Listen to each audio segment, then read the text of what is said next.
لو فاكر ان الشركات الكبيره زي جوجل ومايكروسوفت واي بي ام بتوظف اللي بيكتب كود احسن بس، لا خالص. تعال اقول لك هما بيوظفوا بناء على ايه.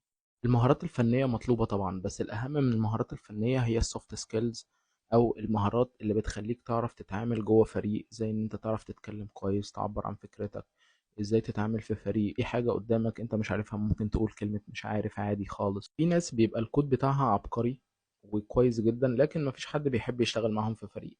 وفي ناس تانية بيبقى الكود بتاعهم عادي، لكن الكل بيحب ان هو يشتغل معاهم في فريق، وده لأسباب معينة، ان هم بيعرفوا يتعاملوا في تيم مع بعض، بيعرفوا ان هم يربرزنتوا المشكلة بشكل كويس، يعرفوا يربرزنتوا السولوشن او الحل بشكل كويس. فبيبقى عندهم سوفت سكيلز وكابابيلتيز ان هم بيقدروا يتجانسوا مع بعض جوه التيم، بحيث ان يبقى عندهم سيلف اورجنايز. ناس بتحب تشتغل في الفريق دي، وعادة المديرين بيحبوا يوظفوا الناس اللي من النوعية دي. برضه السوفت سكيلز مش حاجة بسيطة ان انت تستهون بيها ان انت ما تتعلمهاش، لا انت لازم تتعلمها وتأكواير، وتحاول ان انت تكتسبها من خلال التعامل مع الناس، وتحاول ان انت تكتسبها على مدار سنين شغلك. دي مهمة جدا. وعادي جدا ان انت ما يبقاش عندك السوفت سكيلز عامة، لان هي يعتبر بتكتسب من الحياة العملية.